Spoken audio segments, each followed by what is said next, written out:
Welcome back, everyone. This is Dave from Corn Productions here to talk about The X-Files, Season 10, Episode 2, titled Founder's Mutation. The episode's description reads as follows. A scientist working for the DoD commits suicide. Mulder and Scully start an investigation only to discover a secret mutation experiment. The episode was written by James Wong, and the episode was directed by James Wong. He directed 4 episodes of the series. His first and last assignment on this before Season 10 was Season 4's Musings of a Cigarette-Smoking Man. The episode originally aired on January 25th, 2016. Before going any further, I'll tell you a couple of things. One, this is not a sport-free podcast. If you haven't watched the episode, I highly recommend you go and check it out, and then come back and give me a listen. Secondly, if you're listening on one of the platforms this podcast is now available on, please follow and feel free to check out my YouTube channel, Corn Productions, where additional content can be discovered. If you're already on my YouTube channel, please like, share, and comment, and subscribe to the channel. Alright, I mentioned in the last video that the approach to Season 10 was the wrong one. I can't really hold that against this episode, which was a much better episode than the season premiere. It is a bit random. For instance, random imaginings of a life with William that never happened by both Mulder and Scully.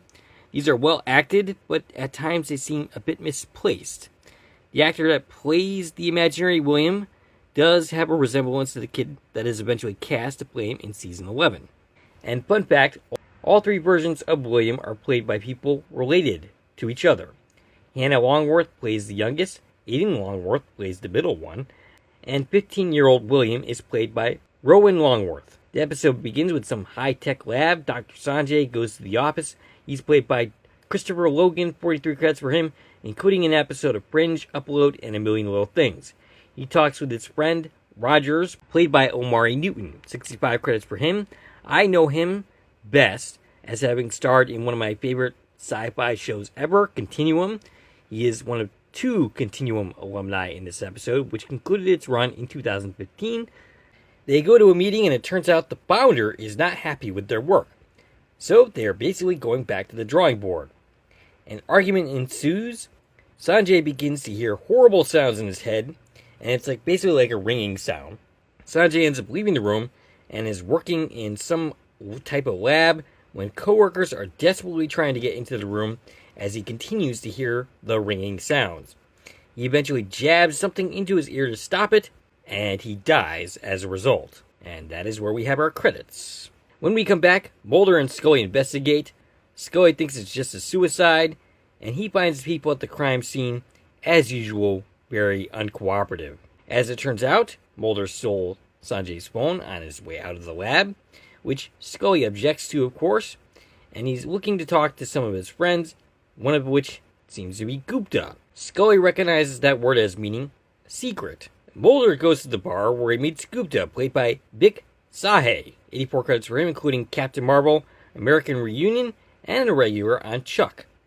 They proceed to have 2 different conversations, each misinterpreting the other, almost ending in an awkward BJ for Mulder. Gee, I hate when that happens.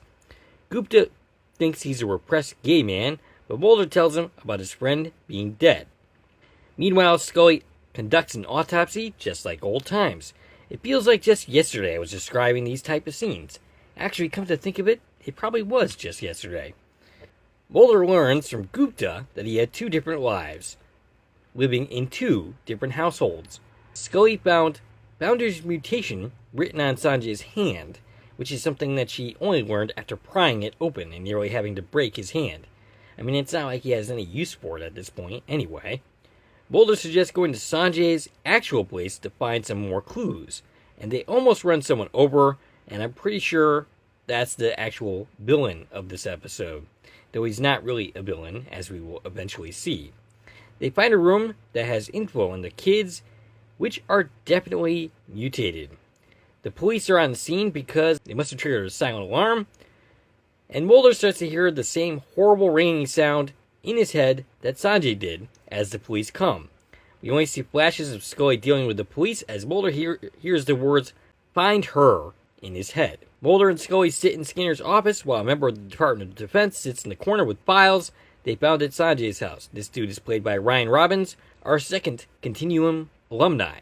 149 credits for him, including 39 episodes of Riverdale, an episode of Tracker, and an episode of The Good Doctor. Mulder has had a look at the files that Skinner is not allowed to look at because they are the property of the Department of Defense, and he says that the files are of children with grave genetic abnormalities. These are medical files, specifically. The question is, what does this have to do with Dr. Sanjay? Skinner is acting like he's shutting them down. The Department of Defense guy is threatening Mulder, to which Mulder dryly says Mulder is familiar with Edward Snowden. And okay, this is a cute reference and all, but at the same time, it's also very surface level.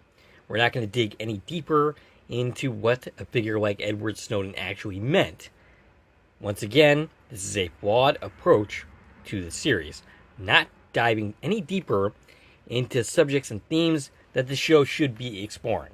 Again, not the fault of this episode, but it's the fault of the series as a whole. At least the revival part of the series. The defense guy ends up leaving, and Skinner tells Mulder he assumes he made copies of the files. Yep, Skinner knows this man well. Mulder thinks that the Department of Defense might be experimenting on humans, but Scully says he's going to need time to prove his theory. Skinner basically says that due to the FBI's inefficient bureaucracy of the day, it'll be a couple of days to process the incident report, and that's how long Mulder has. He concludes this meeting with, "Welcome back, you two." "Aw, Skin Man, I missed you too, buddy." Yeah, by the way, I absolutely love this scene. It's a good scene for Skinner, and it actually demonstrates how things have changed, because he was never this much of a co-conspirator of the agents as he is here. I mean, sure, he was an ally throughout the series, and occasionally on the other side, but he was never, I would say, this much in on what Mulder and Scully were up to. Mulder goes to the X-Files office with Scully, which they have not even had time to unpack. It apparently seems that they have not been here for very long, and they have a discussion which basically indicates that the two of them are hiding things from each other. Mulder heard a voice in his head saying, "Find her," and she knows that the ringing sound is exactly or probably what Sanjay was hearing when he jabbed something in his ear and killed himself. Which I honestly don't think that was really the intention. I don't think he meant to unalive himself. I think that was just an accident. He was really just trying to get the ringing to stop. Mulder thinks that the sound that Sanjay heard was also heard by birds, as he notices that at the same time there was a flock of footage on the surveillance footage which they are watching flies away. Scully thinks this is dangerous, and Mulder chuckles and questions, when has that ever stopped us before? And you know what, Mulder? That's a pretty fair point. Alright, so something I have not mentioned up until this point about the Revival series is that Gillian Anderson's voice is definitely influenced by the fact that she's been smoking for many, many years, and it's definitely something that takes getting used to, which is particularly evident in this scene. Scully wants to know how all this connects. How are the children, the mutated children, connected to Sanjay, who's connected to everything else that's going on? And Mulder thinks there's only one person who can answer that question, and that would be the founder. So they devise a scheme to talk to the rather reclusive fellow. And the scheme is actually, for the most part, Scully's idea. And it's through her former employee, Old Lady of Sorrows.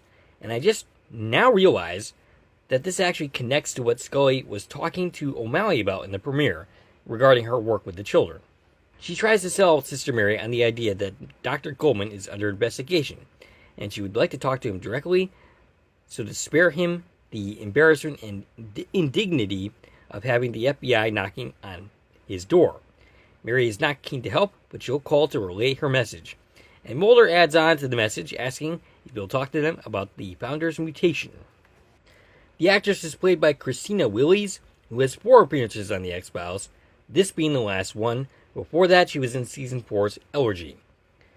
They are soon called over by a girl named Agnes, who's a mother who apparently agreed to give up the baby, presumably because it was a genetic mutation, but she has changed her mind. She, in fact, wants to keep the baby. Mary says Goldman has agreed to meet with him.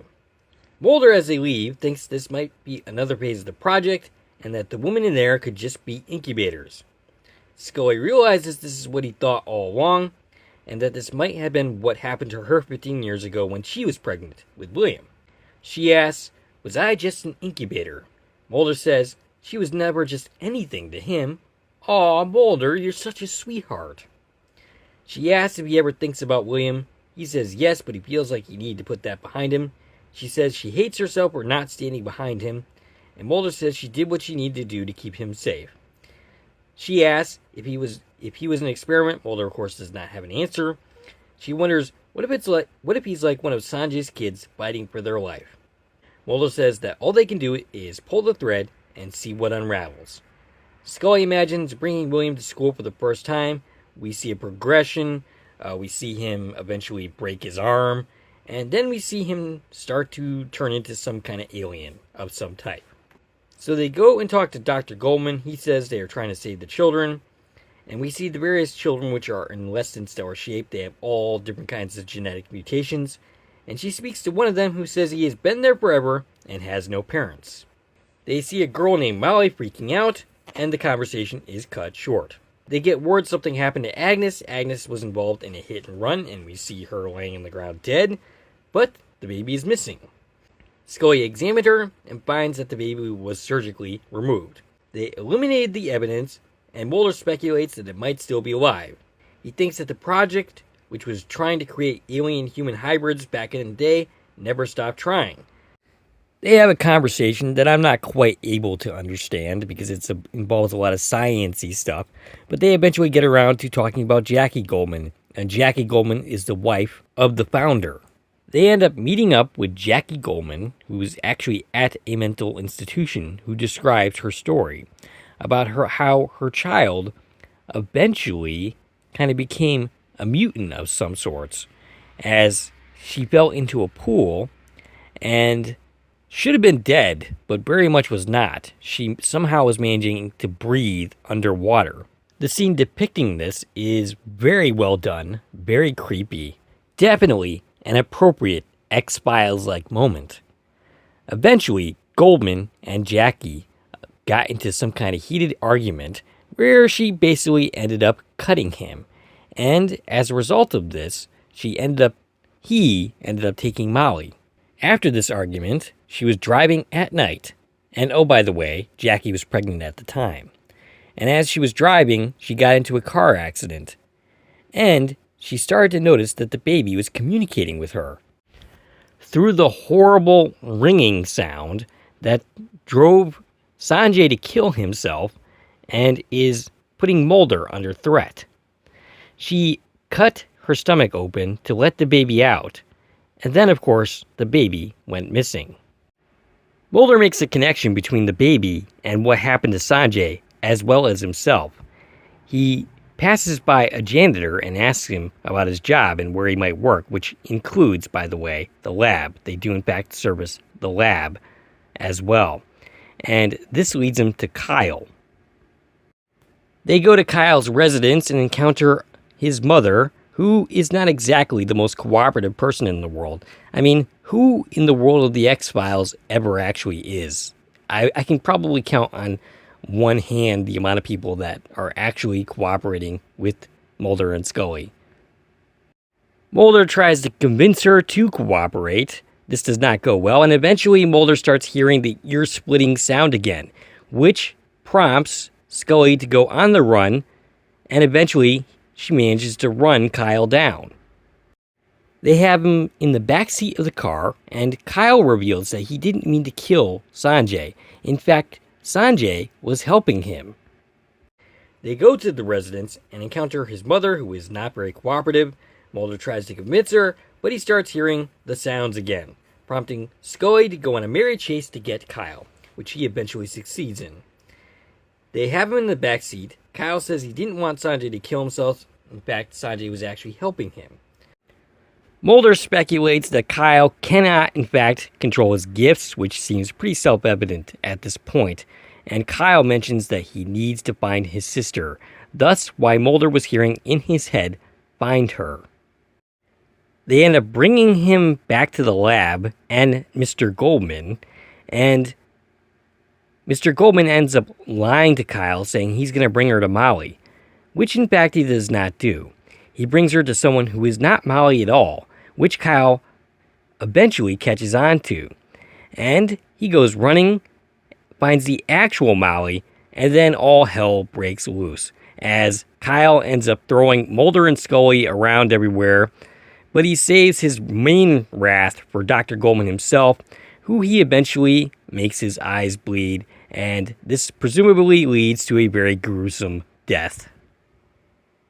So this scene kind of actually reminds me of both an X-Files episode and kind of the X-Men. This feels like a very X-Men-like story at the same time. We cut away from Dr. Goldman's very gruesome death to a night scene where the Department of Defense guy, played by the Miles Robbins guy that I was talking about earlier, is basically taking control of the situation. And Skinner is there, and Mulder says that you pretty much can't unsee what he saw with Mr. Goldman. And neither Kyle nor Molly are anywhere to be seen. We see Mulder have his fantasy about his son William if he had stayed in his life.